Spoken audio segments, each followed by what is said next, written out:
I'm Peta Akawi, and welcome to Life School, the podcast. Each episode, I'll be chatting openly and honestly with a different guest about a whole host of purposeful topics. From personal success and failure stories, to relationship advice, tips and tricks for entrepreneurs, to professional and practical guidance on living a more fulfilled and happy life. I'll be speaking to men and women from all walks of life, all with unique experiences they want to share in the hope of inspiring you.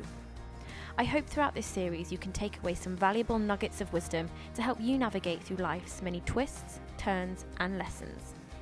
Here at Life School, we are all about the business of learning. So let's get on with the show. And remember, everything you go through grows you. Welcome to episode 7 of Life School, series 1, DXB Women Who Inspire Me. My guest today is a woman who does just that. She inspires me. I am thrilled and honoured to welcome to the podcast business advisor, communications consultant, and executive coach, lucyd'abo. In 2004, Lucy co-founded d'abo & Co with her sister Camilla, an integrated communications agency here in Dubai, and together they spent the next 11 years building it to be the largest independent agency of its kind in the region. With a renowned priority for excellence at its core, underpinned with creativity and a powerful company culture that was the heartbeat of the business, d'abo & Co went on to be recognised with over 20 industry awards and was also listed in the top 10 Great Places to Work Index 3 years consecutively and ranked in the Dubai SME 100. In 2015, d'abo & Co was acquired by Edelman, the largest PR firm in the world. Lucy remained as managing director within the business for almost 2 years, supporting the integration and merger of the business regionally before handing over the reins to Edelman. Lucy, who lives in Dubai with her husband Chris and 3 children, now works as a business advisor and communications consultant, leveraging her extensive knowledge and experience in both building and selling a successful business in the Middle East and 2 decades in the creative communications industry. I personally gained so much from this episode, and I hope you get as many tangible takeaways from this as I did when I recorded this with Lucy last month. So, without further ado, here's my conversation with the wonderful lucyd'abo. Enjoy! Lucy, welcome to Life School. Thank you for having me. Thank I'm you. so excited to be here. Thank you so much for giving me your time today. So our listeners will have heard a little bit about your incredible business accomplishments and accolades in the intro. But in your own words, can you talk us through your entrepreneurial journey so far? I'm always really anxious when people say entrepreneur, because I always imagine that's saved for Richard Branson and people like that, not little old me. I know, and it's such like a buzzword at the moment as well, isn't it? And that's it. I think the classification of entrepreneur is definitely open to be reviewed over time. But for myself, so I set up a business with my sister, which I think is pretty unusual, and most people I say that to are like, how could you work with your sister? I barely can, have a holiday with mine without killing her. So I suppose to give context, we sort of were accidental entrepreneurs, intending to work, but never really having any idea what our journey would end up like. We're very close. So my sister Camilla and I, to give you a little story about how close we are.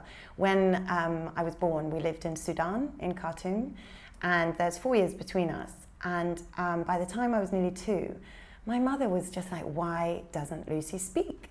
And they took me back to the UK to see an ENT specialist and have this whole analysis about why I wasn't speaking. And I was in fact speaking. I was speaking Sudanese fluently, and I was speaking gibberish to my sister. We had our complete own language. So when it came to sitting down for dinner, and Mum would be like, Lucy, would you like peas? I would just turn to my sister and go, blah, blah, blah, whatever language I was speaking. And she'd go, no, she's fine. In your own language? Literally own language, but no English.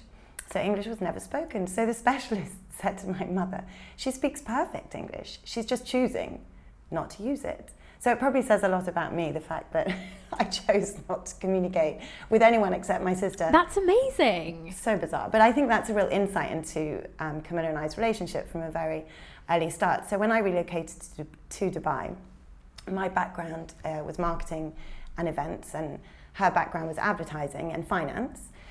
We were both living here, having a great time in our 20s, both working for agencies. So I was working for an ad agency and she was working for an ad agency too. And we'd meet, as you do, sisters who are like best friends, drinks after work. We would talk about our work days and both of us would be like, oh, well, the company hasn't done this and our poor client's trying to do that and they just won't deliver. And then we had a light bulb. We were like, there is just a gap for really, really good quality integrated comms, and it just wasn't around back in 2004. And I bet the landscape of Very media and different. advertising was so different then as well. Well, Media City, I think, had only opened a year or two before, so everything was sort of evolving very much. But at the time, advertising was a very traditional platform. There was PR agencies, there were advertising agencies, and very little overlap. So this one evening we got really excited and we were like, we could totally do this. We could do really great work and most importantly, have somewhere that we'd want to work. That was a real driver, going, okay, to do the best possible work and make the client the priority and also go somewhere where we'd really want to be rather than an environment that didn't work for us. So we spent the next 2 weeks crafting our business plan and convincing both our husbands at the time that we had the best idea in the world and that we were going to do this brilliant business. And within a month, we were up and running. I resigned. We used my sister's salary as income for the business so that we could kind of try and... So your sister stayed in her job for a little while for another, and you resigned? She stayed, I think it was 2 months in the end, which was brilliant because then we were generating an income to help support us whilst I was able to do all the groundwork, finding the office, getting the business license finalised, getting our bank accounts up and running, which was no small feat in those days. We of course took the tricky route and went economic department rather than a free zone because we felt it had more gravitas because it was a much harder license to get and still is actually. And then we managed to secure our first client within a week of me leaving my job. A client rang me and said, oh, I've got this big pitch, would you like to participate with your agency? And I said, oh no, I've left. And they said, well, no problem. It's you I'm calling. It doesn't matter. Amazing. It's nothing to do with the business. I'd like you to put yourself forward. So we then did our first pitch for a polo tournament. So we were doing sponsorship, PR, and... Nice first client. Yeah, I know. Yeah. Amazingly lucky. And we had a code word. So we used to communicate with each other because, of course, she was still at work. So the title to everything was The Mint with a Hole Polo. So we knew that we could get away. That was like our cover. So you're back to having like a secret language. Yes, exactly. I'd never thought of that. You're so right. It totally was. And we loved it. I think, those early days are so much fun because the level of adrenaline and excitement and the unknown, we had a plan, but you never really know how these things are going to roll out. Amazing. And having been at the helm of your own successful business for over 10 years now, what are some of the most challenging obstacles you faced and how have you overcome them? It's a really long list. So I'm imagining the first one was probably setting up the business officially. Actually, do you know what? That first period was really, quite smooth. Okay. We were asked a lot over the years, being women in the Middle East, setting up the business. Some of the financials were tricky because the banks weren't necessarily supporting us, but actually the overall process was pretty straightforward. The bigger challenges actually came when the business got bigger. I think there were 3, I would say, in the kind of 15 years we were running it. Firstly was the recession in 2008. Anyone who was here then will remember it. The second one was retaining really great people because we were an agency in client servicing ultimately, or professional services, people at everything. And thirdly, merging with another business when we sold. So they were the 3 that stand out the most as the biggest obstacles. The recession was really frightening. Yeah, I wasn't here then. Okay. But I mean, people still talk about it now. It was like, people, we're not... I was in the UK, so we felt it there, yes, but I wasn't here, yeah. And people talk about now the economy's, up and down, to say the least. Let's say it's unpredictable at the moment, and there are challenges. What's different between now and then, in 2008, we got a phone call, 8 a.m., 8:30, the phone rang the first time on that day, and it was the first client cancelling. And in 24 hours, we lost 30% of our client base. And how many years into the business was this? We were 4 or 5 years. We just moved offices. We doubled the size of our space. We were like up the to worst about time. 60 people. We'd taken actually, which was very forward thinking at the time, a warehouse in Alcos and completely renovated it. And it was such a cool, funky space, and we'd actually got even bigger than we needed. So we had at least the capacity to grow at least another 20%. Fortunately, we only hired a couple of new members of staff on the move. We took everyone with us. But to get those calls in that day and to lose 30% of your revenue, literally overnight, was like nothing that can prepare you.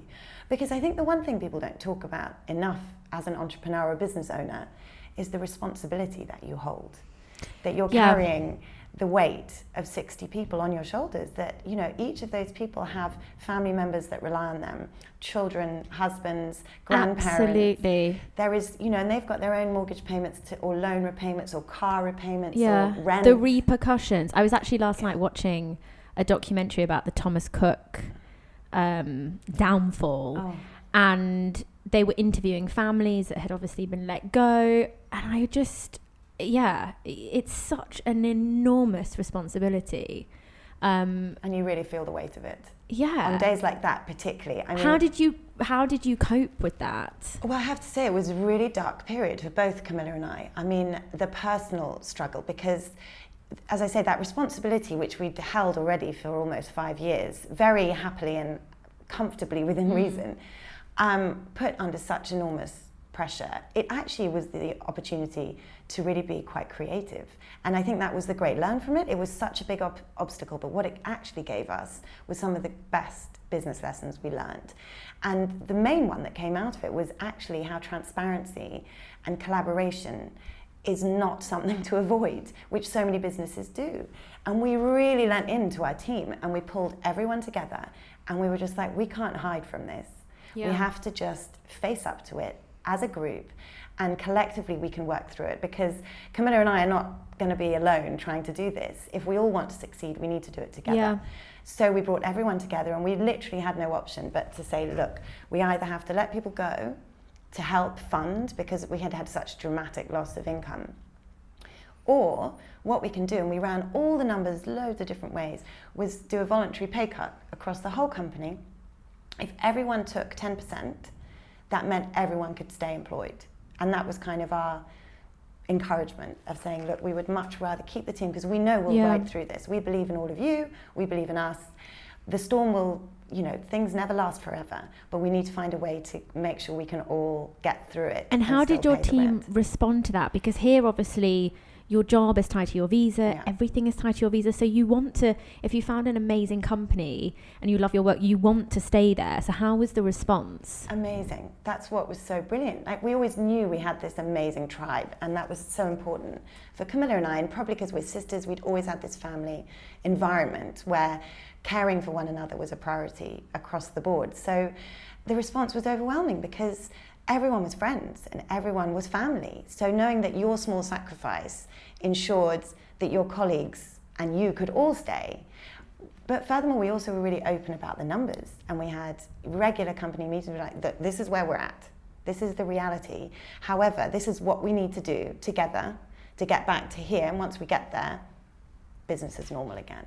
And that's actually so refreshing, because I don't think that happens a lot here. No, and you know, it really doesn't actually. And a lot of the time, there isn't a good reason not to. People will say it's not company policy, or they'll say, but actually, when you really drill into it, there are always opportunities. And I think it's no coincidence that the most successful people in the world are the most resourceful.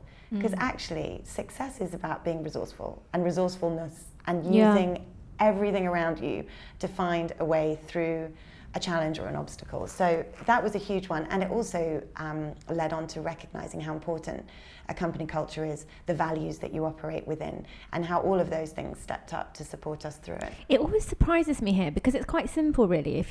If someone's doing good work for you and being loyal and committed to your organization, if you make them feel valued and recognize that, then they'll probably want to give even more. And it amazes me here how so many of my friends just feel so undervalued and so kind of stretched in their roles here. And they really love their job, but sometimes they end up leaving and going to someone else because they just have enough. Yeah. And it's such a shame. Do you know, it's one of the things we hear the most now, sort of looking back. So we had such amazing people all through our journey. You know, people came and went. It's a natural cycle of life. But what we really have is like this amazing d'abo alumni who are all still in touch, who are all still working across different agencies. And it's such a sort of network of support, of paying it forward. So everyone's always finding each other roles. And actually, the thing they always say, every time we bump into them, or we have reunions quite regularly, they're like, you just have no idea. We worked longer hours, but we felt more valued because we'd rather have stayed, because we all knew what we were working for. We were so clear about the fact that everything we did was about the best quality, the most creative, and people being at the centre of it all. You all had the same sort of mission together. Yeah, and a purpose. You know, businesses nowadays, and we know that, you know, the next generation, the millennials and those below them, really need to believe in the business they work for, and it needs to sit happily with their values. Yeah. And if you're clear about what you're there to do above making money, because money was certainly not our driver at the beginning. Yes, it's a necessary evil, some might say, but what was driving necessary evil. Yeah, because, you know, I can tell you one thing, Camilla and I were not sitting around counting every dirham and fill. Yes, we needed it. We had great financial support from our finance team, but our drive was the people, the work, the people, the work, the people, the work. And it was a byproduct. And that's what having a clear purpose will deliver.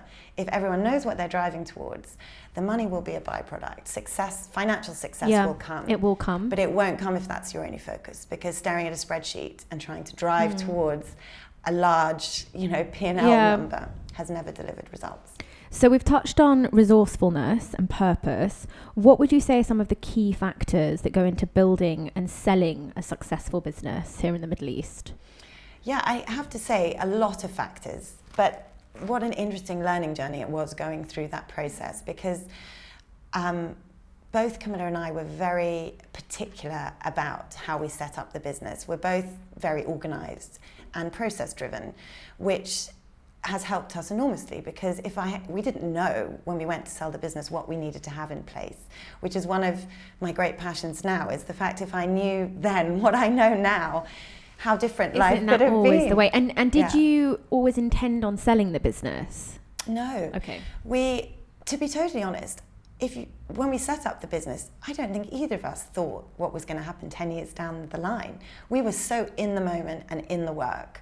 So we weren't, you know, solving the world's biggest problems. We were a communications agency, after all, providing a service. So we hadn't ever considered where we ended up was definitely not what we thought we were going to end up like. But scale sort of gives you several different challenges. If you haven't got the infrastructure right, which is essential if you're going to sell a business. And when we talk about infrastructure, proper financial planning, which everyone talks about, but you cannot stress it enough. And that doesn't mean just having, you know, an Excel document. It means being audited effectively, having a proper financial process internally about how things are signed off and approved. Because when it comes to selling a business, that's what companies are looking for.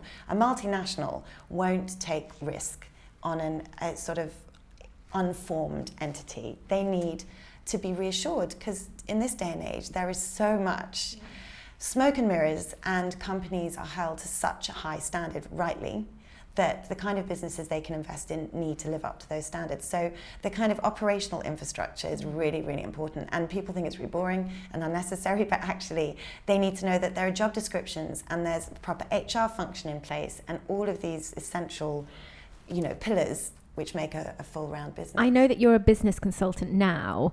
Do you come across a lot of businesses that, not just SMEs, but businesses that from the outside look sort of very structured and organised, and then you go in and it's just not the case, and you're quite shocked at the fact that they don't have these vital things in place? It's half and half, to be honest, because sometimes it's such a wonderful surprise. You go in and you think, wow, it is actually as good as it looks. Yes, nobody's perfect. I mean, we know that. And the joy of being a consultant is you're going in to look at all the challenges and the problems. So we know with everything, if you're looking for them, you'll find them. Some absolutely worse than others. And that's why I talk about financials, because that tends to be the weakest area. You know, you have really robust financial performance, but being managed like a shopkeeper, you know, and a business has been running for 10 years and it's still one person running it off an Excel spreadsheet. That is not a robust business. And a company coming into the market to acquire you would absolutely run a mile. So there are three things that businesses are looking for when they come to acquire, and that's a brand, which is fundamental. People don't buy people, because people tend not to be for sale. You can't buy me, and unless I am lucyd'abo, the brand. And that's why I talk about brand being so important. There has to be equity associated to your brand in order for there to be a value. Because if someone had tried to buy us 10 years previously, it really would have been Camilla and Lucy and a fantastic group of people doing great work.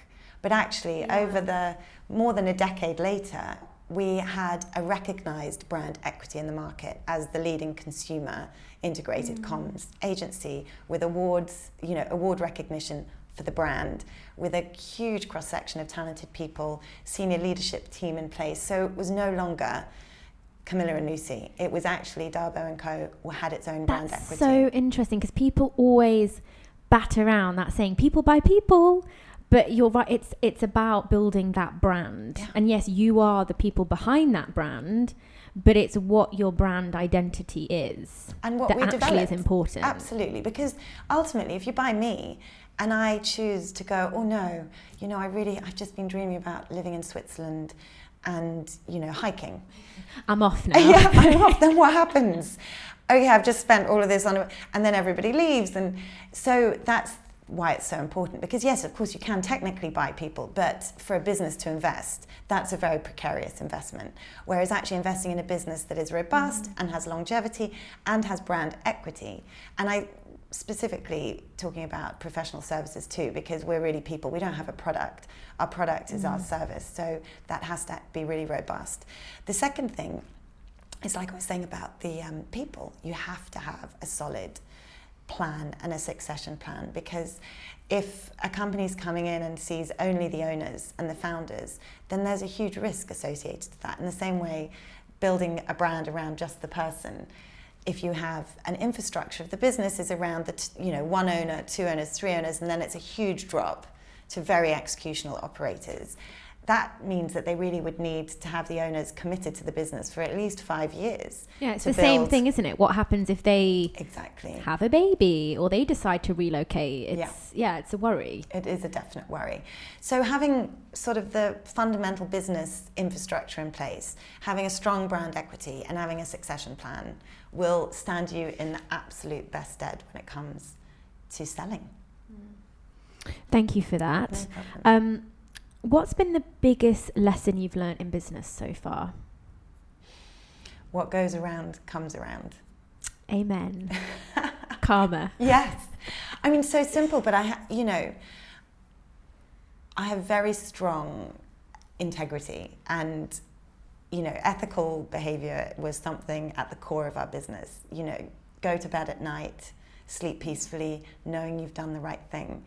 And of course, in 15 years running a business in the Middle East, people did some really unscrupulous things. Yeah, I can imagine. To us, at us, you know, rumors, staff, clients, you name it. So you can't react to how other people behave. And we never did, and we never would, and I never will, because actually what I've seen is good follows good.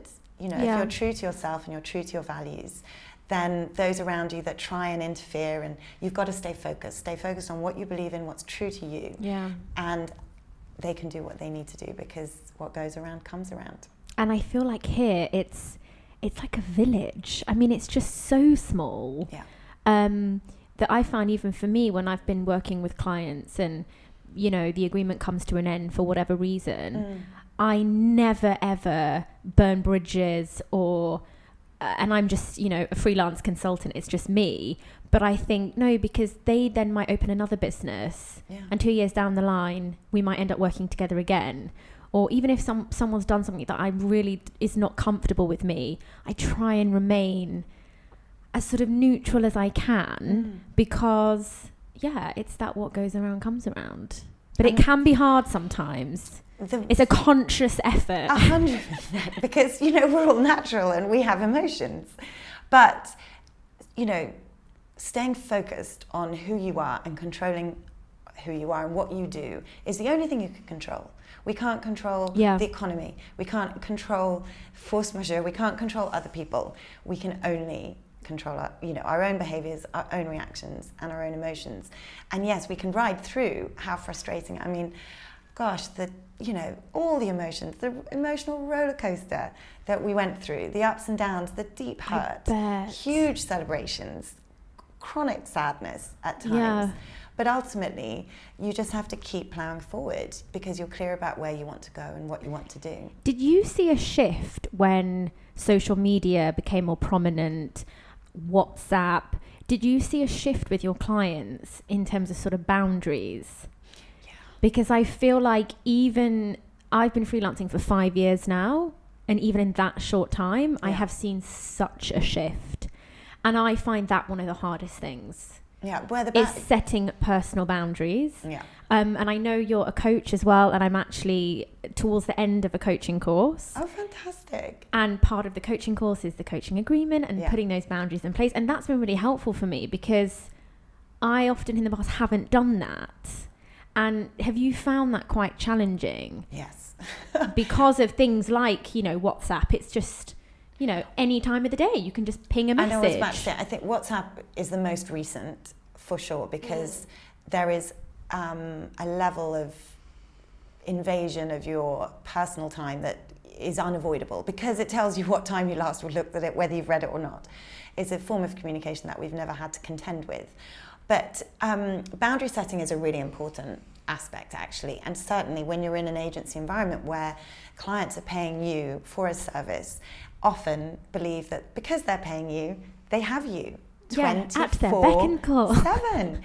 And, you know, we wrangled with this so much over the years because, you know, in one breath, you need client is at the core and we have to serve. That is what we are here to do, is to serve our clients. On the other side, we are also, as business leaders, responsible for our team and the welfare of the people who are there to help deliver that work. So trying to find a way to keep both happy, motivated, you know, happy with results was such a challenge. And exactly like you touched on with boundaries, that was the key. Only at the beginning of the relationship. Very hard to change a relationship halfway through. Yeah. In anything in life, but a business relationship is challenging. So the easiest way to do it was to do it at the outset. Once the contract's being signed, being really clear and saying, you know, this is how we operate. Like rules of use, exactly like you said with the coaching agreement. Be very clear that, you know, we operate like this is the team. And actually, we were very forward thinking. We were hiring part-timers 7-8 years ago when it wasn't really appropriate freelance is quite a relatively new thing here now. And it cost us with more the freelance money. Licensing. Exactly, we didn't have, that wasn't... Yeah, that wasn't a thing. So we were paying for a full-time visa, but only expecting certain members of staff to work part-time because we recognised the value of the individual. And, you know, a couple of them were first-time mums or had other responsibilities that meant they wanted to pursue other things in their lives. That's One of amazing. Our colleagues wanted to become a radio DJ and an MC and has since become that, really successful. And she wanted to we wanted her still to stay with us. She wanted to pursue this. So we came to this brilliant compromise where we got her time, which was of such high value. Even if we only got half her time, we saw value in that. Yeah. She was then able to pursue these other sort of ambitions and dreams, and it worked really, really well. Lucy, this is what I need now. Yes. This is what I need now. And I think that's so refreshing because so often with not just agencies, but people get really funny if you want to also pursue other things. And I understand if it's a conflict, you know, you're probably not going to hire someone that's also about to open their own comms agency. But I always get a bit surprised at people that are so anti, I don't want someone that's then going to go off and do their own business. Whereas I think, well, isn't that wonderful? Well, absolutely. I would want to encourage that. We know categorically that when we look at millennials, that they might have 10 jobs in their lifetime, which if we think about 30 years ago, you had 2 jobs in a lifetime. But further beyond that they might have 2 jobs at the same time. In my opinion, adapt or die. That's what we have to do as business leaders, business owners, entrepreneurs, managers.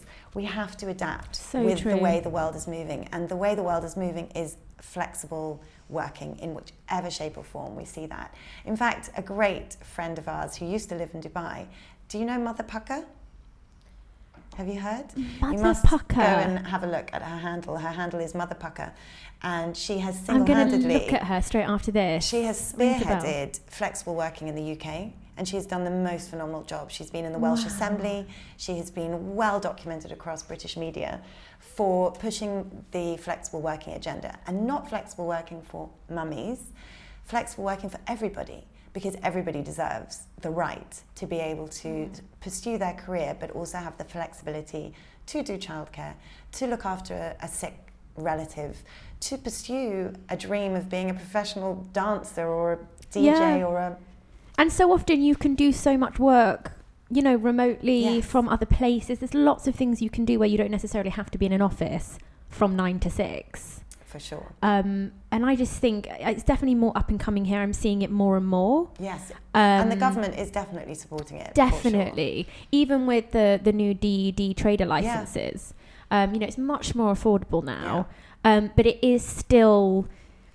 right now I would love a solution like that. And I'm sure they're out there. It's just finding them, isn't it? Yeah, and it does seem harder to find. And I'm not sure why anymore, because there are so few, as you just said, so few reasons, so few barriers for going, if I can get great talent, even half of the time. Because the one thing we know is there is less talent pool here because we're a smaller country and there's less of us. Yeah. So of course, if we're going to compare this market to other more established markets in Europe or in the US, that it's a numbers game. Statistically, you're going to have less pool of talent. So the talent that is here, we should all be able to leverage the way that can work for everybody. Yeah. I feel like there might be a business idea there. Hopefully. Some kind of platform to help facilitate that here. Lucy, what would be your advice for anyone listening that's about to embark on starting their own business for the first time? Be prepared for the responsibility.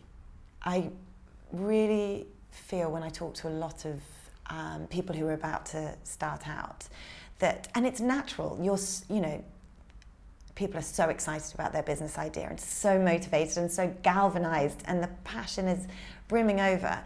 And the really hard thing is to just be grounded for a moment and actually consider what else is involved and what the future is. Because if everyone who was setting up a business was thinking about their exit, it would probably change the success rate of businesses. Because like us, I wasn't sitting there going, right, start the business and then this is the exit plan. I'd never considered what happens if I need to leave the country. What happens if, my sister wanted to leave the country. All of those we could have managed through, but we'd never considered. We were just so motivated and excited to start our business and committed. 100% committed. But actually, the things that really need to be considered are the weight that you will carry. I know a lot of people say it's not fun. I have to say I loved it. Absolutely loved every minute of it, because I got to do the things that I enjoyed so much every day with just a bunch of brilliant people, whether that was clients or team members. So there was hard times, but the good always outweighed the bad. But the level of responsibility is something that you can't always be prepared for. And knowing that, once you get into hiring people, the responsibility increases. Once you recognize that you are being invested in by major global brands, that one wrong step, we were representing some of the world's biggest brands. If anyone had made any kind of mistake, and we were in a very public forum, who knows what could have happened to both of us. So much pressure. Huge. How did you cope with that pressure? Do you think you either are someone that can or can't, or can you learn how to cope with that pressure? You really can. I think naturally I could. Both Camilla and I, coincidentally, are very resilient naturally, and it's sort of in our nature to be able to just go and keep moving. However, I'm not saying that's necessarily the right way to be. And that's why I did my executive coaching diploma, because I had an executive coach and it was a game-changing moment. I think everyone needs a coach. Yes, hear. Honestly, it is so powerful. Yeah. I don't know if I'm going to use it as a profession immediately, but I love being coached. Yeah. It's so powerful. And it's such a great skill set. Like you said, doing a coaching diploma, actually, the fact that you either don't do it as a career, but use it in your everyday life, it's so valuable, because the ability to understand. Hugely. And as a manager, an extraordinary tool. Yeah, I decided to do a coaching course because I thought, I really love connecting with people, and I'm always the friend that people come to for advice. Yeah. And I thought, I can definitely be a coach. And then I soon realised, coaching isn't just going around giving advice. No. It's the total opposite. And it's so hard. Yeah. It is so hard. But it's changed the way I speak to people. I bet. I used to go straight in with the advice and start sort of giving examples of similar things I've been through, all with the right intentions. Yeah. But now my brain is being rewired a little bit. And how you listen, probably. How I listen. And it's amazing, especially with like my close relationships, like my mum, much more empathetic and understanding. I'm such an advocate for coaching. And it really, honestly, for me, at the time it came into my professional life, was so important. So when did you decide to do a coaching course yourself? Once I left, actually. So I did it only a year ago. Oh wow! So it's a recent thing. I'm a new coach, and you have your ICF. Yes, amazing! Congratulations. Thank you. No, and it was because of the executive coach I had. So when he came into our lives, he's called Mick Todd. He's Dubai based. So anyone out there, he's amazing. I'm going to look him up. Mick Todd. He's absolutely phenomenal. And we were coming up to our 10 years in the business, and we were like, we've got a lot to consider, and how are we going to structure the next 10 years, and we were considering whether to go to market for the sale, which is what we did, and we felt like between both Camilla and I and our MD, we could really value from some external support around our strategy and then around this executive coaching, because we knew a few people who'd done it. And for someone like myself, I set up the business, I was 27 years old. I had had 3 jobs. I'd had probably only 1 decent line manager. I think I'd probably had 2 appraisals in my career, any noteworthiness at all. So to be kind of in your 30s, almost 10 years into running a business with more than 70 people, who was I getting feedback from? I wasn't going to get an appraisal from my sister, however much she would try. It's not the ideal scenario. So having the space to really reflect, which is what coaching is so valuable for, is someone to challenge you, to give you that perspective of your own behaviours and your own decision-making processes and management style and all of these aspects. So it was a huge game changer. I learned so much about myself that I had never really fully appreciated. Yeah. And that knowledge is power.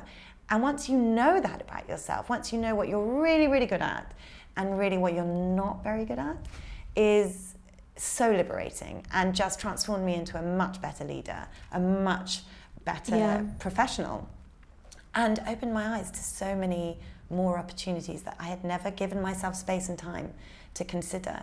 And we did a lot of work across various different facets, but one really great thing was Strength Finders, which is a Gallup concept. I have to do that today, actually. Oh, yeah, because I'm towards the end of my course, and they sent me a link last night. So that's one of the things I have to do today. Please let me know how you find it. Yeah, I've never done it before. What I think is so helpful about that particular one, I've done lots over time, is that it's so accessible and easy to understand. And ultimately, it's a bit of a euphemism. It says Strength Finders, but ultimately what it tells you is the 5 biggest personality traits you have professionally, and how to use them for the good and when you're using them at your worst. Yeah. And they call it the balcony and the basement.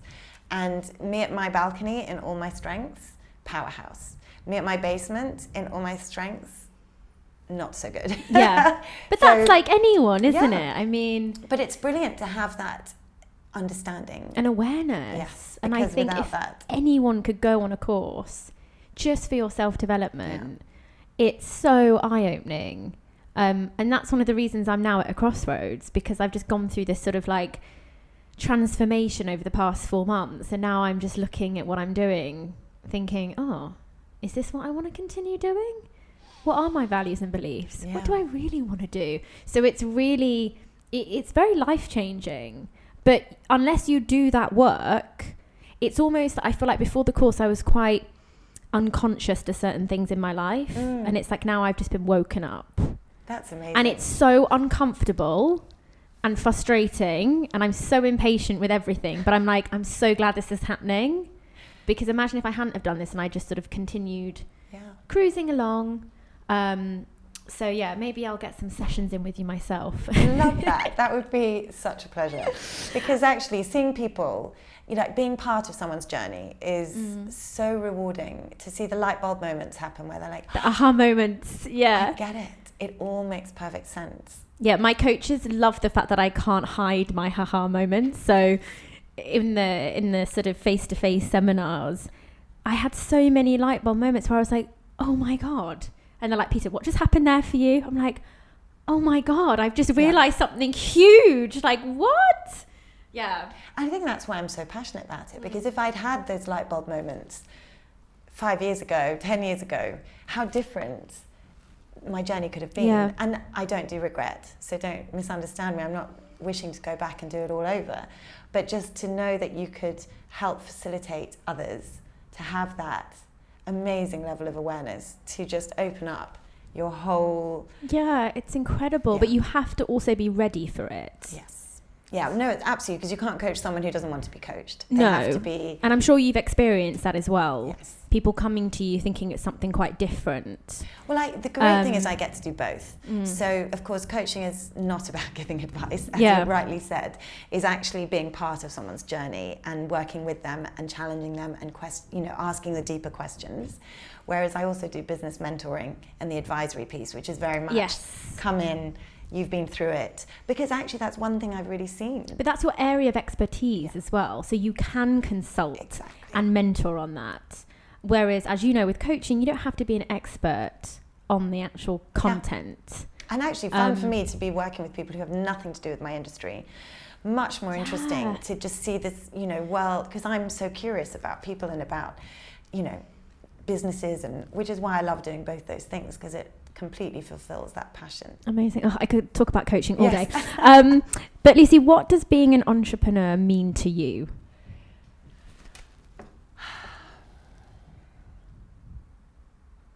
Really, it's freedom.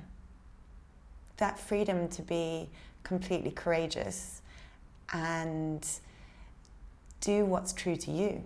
Because I'm not sure we always get the opportunity to do that. And I certainly didn't realize that at the start of my journey. I think it came to light as I've gone through it. But freedom is a real gift, and it's a rare gift. And although we feel like we're chained up with all the responsibilities, which you are, the ability to know that you can adapt and change and redirect and have that agility that can keep you so present and relevant all the time, I love about being an entrepreneur. I feel like it's such a privilege as well. Yeah. If you can, make that decision, it's a privilege even being able to be in the position to make that decision, to then go and run with something that's your own. And I hear a lot of peers that are sort of, it's what they always wanted to do, but now they're so in the thick of it, it's almost like they lose sight of that, and it does just become stressful. Yeah. Which of course it is, but it's sometimes I think you need to remind yourself, but I dreamt of doing this. Yeah. So, and if it does get too much, what would be your advice for someone? Let's say you have embarked on that, you've started the business, a couple of years down the line, you're like, this doesn't feel like what I want to do anymore. Does that mean that you're not an entrepreneur, or does that just mean that maybe that was not the right business? Do you know, it's such a great question, because actually I think it's so familiar for me. Because when I look back now, part of our reason for even considering having, selling the business was about giving opportunity to the rest of our team and allowing the business to be bigger and greater than just the sum of us. But also at the time we were so tired. I was so tired. I had been pregnant and delivered 3 children in the period of the decades, up to that point. I had worked 7-day weeks, 22-hour days. Yeah, worked your socks off. Literally, and I never complained. Well, probably did complain a bit, but happy to do it. But I think actually the greatest learn from that was I was doing everything right, but what I really needed to do was take some time. We were in a position where I could have just stepped away for a little bit, given myself some breathing space. And actually, if I'd gotten a coach sooner and had invested more in me, because I was so busy running the business, caring for everybody else, whether it was at home, in the office, clients, I was way bottom of the list. And actually, if I just reshifted that a little bit sooner, it would have given a renewed vigor, because you can get fatigued. Yeah. And it can, for me, it was kind of probably 8 years in. For someone else, it might be 2 years in, depending on the person, on the business. But the really important thing is to do everything in your power to support yourself. Everything that needs to be done, because if you're not investing into you and you're at the helm of the business, then the business will suffer. If you're distracted, if you're not clear about where you're trying to get to and your head's in 3 different places, you just have to take a step back and go, okay, how am I going to be able to get there when I'm also thinking about here and here? That's so like true. Just getting in the car and going, and Google Maps gives you 3 options. One option or 3, which is going to get you there quicker? The one. Focus is underrated, I think. You need to be really clear about where you're getting to and where you're going to. And if things are in your way, it's really important to address them, because I'm absolutely sure businesses have gone under, entrepreneurs have walked away, when actually such simple things could have been done to help refresh, refocus, and getting help. I honestly cannot impress enough asking for help. I never asked anybody for help. I mean, what an idiot. When I look back on it, I'm like... But people get very, like it's their baby, and they just don't know how to quite let go. Well, and nobody's saying let go. Asking for help doesn't mean you're giving anything away. In fact, you're getting more for yourself, because you cannot know everything. Yeah. And that is the greatest mistake many entrepreneurs, if they're in the leadership role, can make. That because I'm the leader, because I own this business, I have to have all the answers. That is fundamentally not true. If you set up a business and you are, you've invented a nail varnish remover, nobody's expecting you to be an absolute whiz at the HR function or at, being a CFO. Yes, you can learn those skills, but you can't know everything. And that's where people trip up often. It's reach out. And you know what? Most people are really happy to help, to give advice, to help point you in the right direction, but you've just got to ask. You're making me think of this quote, but I can't remember who said it. I think it was Steve Jobs, about how he always hires people smarter than him, not because a lot of the time people don't want to hire people that they might feel threatened by, but he's like, no, I want those people because they're going to help build my business. And actually, it's been proven that leaders that are able to admit their mistakes have a much higher retention of staff and loyalty than leaders that don't. Yeah. Because we all feel, nobody is perfect. We're human. Yeah. And actually what matters is putting yourself out there and making decisions. And that's what leadership is about. You've got to take the call. And a lot of the time, the calls will be right, and sometimes they're going to be wrong. But if you want to progress and you want to be agile and you need to kind of be in an environment of innovation in a world that is moving so fast. And they say, I'm trying to think, who was it? Accenture did a study very recently around innovation and the climate to best prepare people to innovate. They have to feel comfortable. You have to feel like you are somewhere where you can fail, because that's what innovation is. Innovation is constantly reconsidering ideas that already exist but making them better. Yeah, and that's, I learnt this on my coaching course, and they actually reference Brené Brown. who I was such a huge fan of anyway, vulnerability is the birthplace of creativity, and people need to be able to feel like they can get it wrong and they're not going to be penalized for that. Because we're all going to get things wrong. Yeah, Fact. it's human nature. Fact. Making mistakes is, it's like change. The one consistent It's inevitable. thing.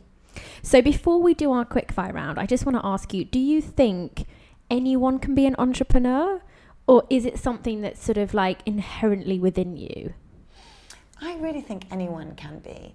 What it's about, the definition of entrepreneur is someone who has their own business and makes money. I mean, in simple terms, if you have a good business idea, ultimately you can be an entrepreneur, but you need to have the right business. Where today we see is that, it's, as you said, it's a buzzword. Anyone who's everyone is an entrepreneur, and I'm not sure that's true. I think, a true entrepreneur has come up with something that has changed the market, who is responsible for more than themselves.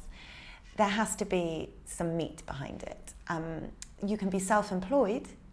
I think that's different to being an entrepreneur, and that's probably where the lines are a little blurred at the moment. Being self-employed and being an entrepreneur, in my mind, would be quite different. Yeah, just because you have an Instagram account and make your own videos doesn't necessarily mean you're an entrepreneur. Shifting that industry beyond, where entrepreneurialism comes, that's why you have these pin-ups, like Richard Branson, where they've looked at a product or service and they have absolutely transformed the way that happens. And again and again and again, in a lot of cases. Okay, Lucy, we're going to do a quick fire round now. Okay, I'm going to try to be quick. Favourite quote? Oh, I really love this one. Einstein's theory of insanity, which is doing the same thing over and over and expecting a different outcome. That was just the biggest light bulb moment for me when I heard it, because I had definitely been operating in that, like, why is this not getting better? I keep doing it.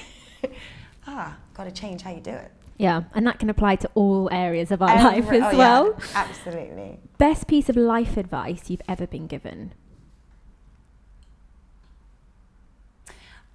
At the top of every uphill struggle, there is a bench with a lovely view.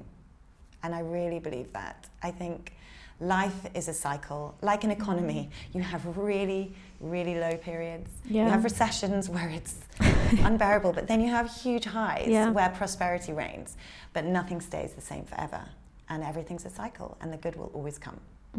And sometimes those lows remind you to really lean into the good bits. Absolutely. Because you need the lows with the highs to appreciate them. And that's life's rich tapestry. Yeah.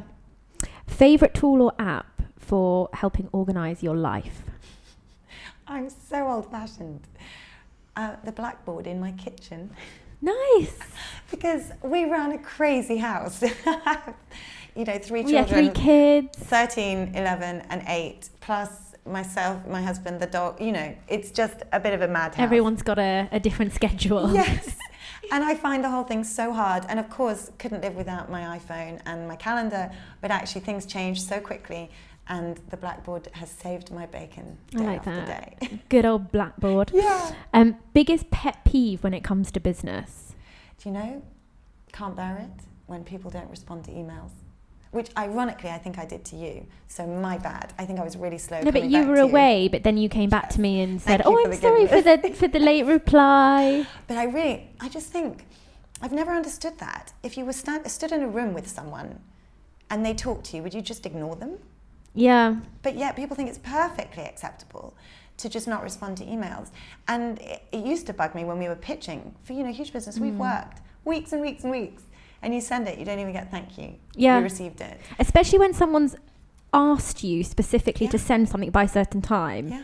And you do just that. And then you get no acknowledgement. And then you're thinking, did they get it? Did it go to their spam? And if you really care. I've got to now follow up. I've got to put a reminder to remind me to follow up. Yeah.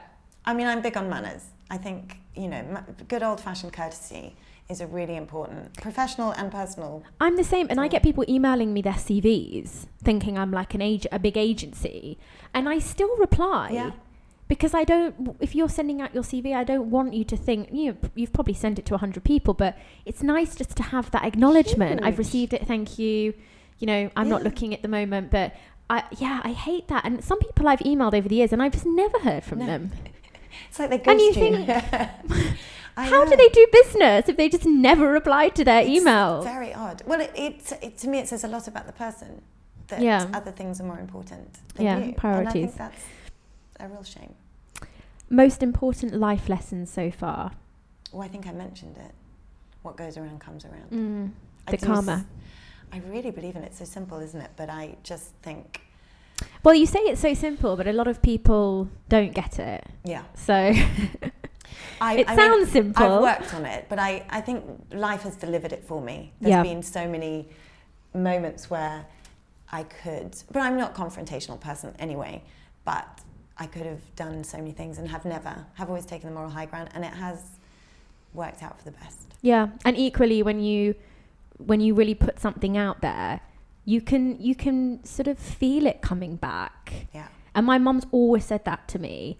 So I grew up always wanting to connect people and wanting to, I know someone that might be good for you, or, any friends that need jobs, or I'm always I genuinely want to, not just because I hope that I get something back, but it's so lovely to do that and put that out there. Yeah, it really is.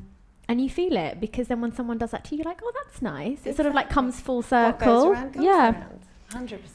If you could give your 18-year-old self one piece of advice, what would it be? To save money and invest. This is like my big adult life lesson. Man, is just what a donkey I was. And of course, how do you know? It's this great thing that I think, how am I going to package that to tell my children that they will actually listen and act on it? Because it's a bit like being told, you shouldn't smoke, it's bad for your health. You don't listen. Well, I didn't listen.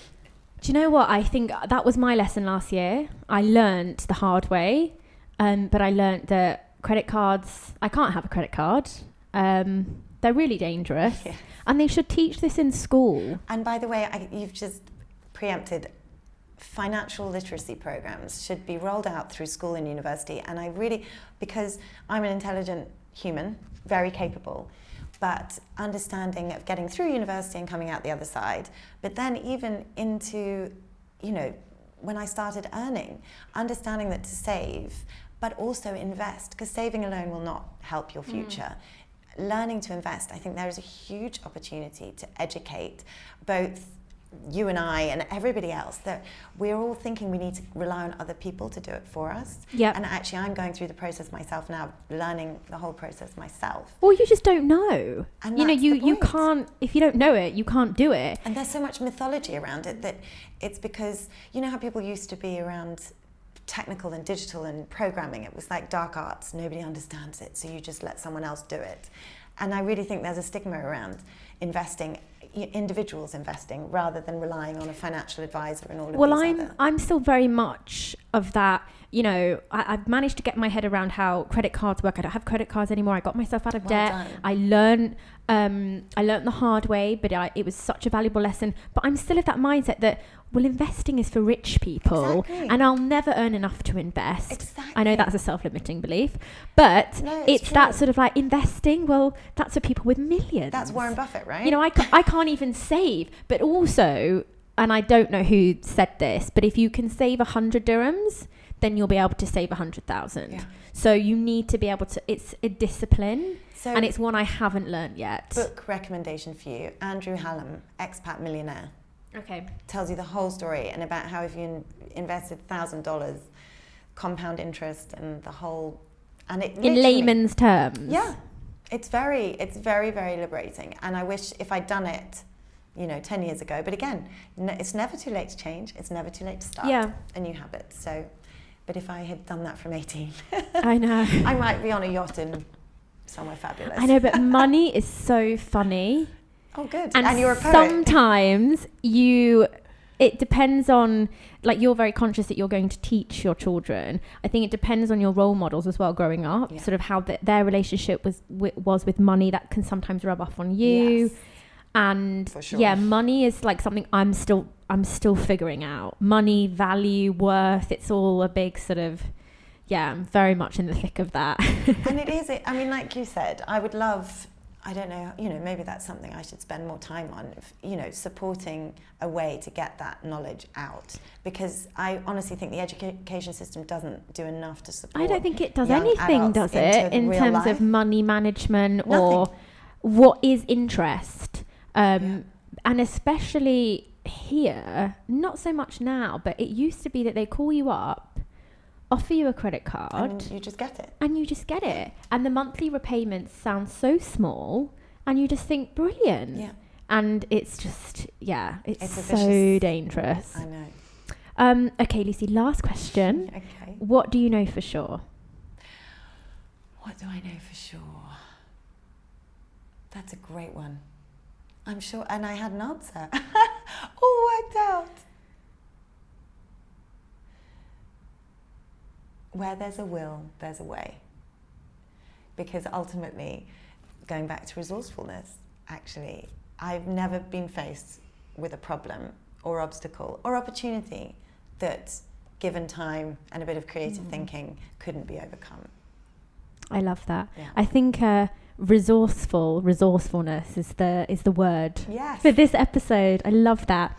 Lucy, thank you so much. Such a pleasure. Thank you. All the wonderful people you've mentioned, I will tag in the show notes Super. as well, so people can find them. Okay. And I'll also add all your information there as well. And thank you so much, Lucy. Thank you so much for having me, and I love this space. And I want to go home and redesign my home office in the same way. It's so fab. So thank you. It's Thanks, been a pleasure. Lucy. Thanks.